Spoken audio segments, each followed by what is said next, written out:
Bring in Texas Democrat, the Congressman Castro. He is a member of the House Intelligence Committee. Congressman Castro, thank you for being here. I just want to get your take from this morning's briefing. There's obviously been significant frustration right now of it directed at the intelligence community, but specifically at Director Comey and his handling in the waning months of the election of the email investigation. What can you tell us about what happened behind closed doors?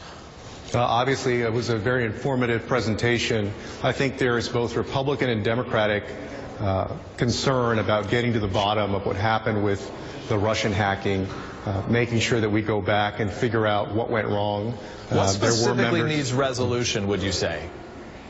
Well, I think a whole body of things. We need to figure out how it happened, why exactly it happened. There are, of course, things that were discussed there in a classified setting that I can't talk about. But also, we need to go back and look at the FBI's response during the election period and whether that was appropriate. I see now that the IG has decided to look into that, which I think many members support. And then I think another big question that all of us want to know is whether there was any cooperation between an American or Americans and anybody part of the campaigns with those responsible for the Russian hacking. That's going to be a question that's going to continue to linger, and we're not going to let that question go. You said earlier in this week on that very topic that intelligence officials were investigating whether Russia had any American help in its attempts to hack into Democrats' emails. Is there any indication, any evidence to the best of your knowledge at this point that Russians had help from anyone inside this country?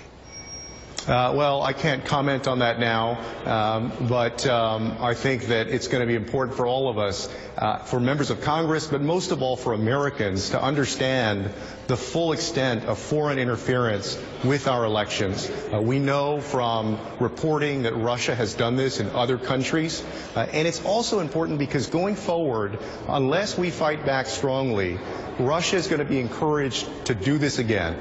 I don't think that Vladimir Putin is going to stop if he feels like it was a response, and he's going to do it to Germany and other countries if he feels like he can get away with it. Congressman, how much responsibility does the Obama administration, though, carry in this situation? Should they have acted sooner in responding to the evidence of Russian hacking, and would that have had any impact potentially on the election? Could it have shut it down? Well, remember, the Obama administration was actually fairly tough with Russia. Our relationship, of course, over the last several years has gone downhill. But remember, they gathered a group of nations to kick Russia to get them out of the G7 or the G8. They also But this was related to Ukraine and Crimea, right? Yeah. Well, but this is a similar pattern of Russia interfering with other nations. In the case of the Ukraine, of course, that was a physical intrusion into a country. But it's a pattern by Vladimir Putin of interference with sovereign nations. Your colleague, Congressman Maxine Waters, said coming out of that hearing today that FBI Director James Comey had no credibility. Is that your assessment? The confidence of many members of Congress was quite low getting out of that room. But at the same time, I will say this. I was asked the question, should FBI Director Comey be called on to resign? And I would say the answer to that is no. I still trust his judgment and his independence from the incoming president and the incoming administration more than I would trust anybody who Donald Trump appoints to take that job right now. So even with all of the controversy, with everything that's gone on that we've seen so far, I would say that it would still be better to keep him in place as somebody who is independent and didn't come in through Donald Trump. Congressman Castro of Texas. Congressman, thank you for being here. Appreciate your comments.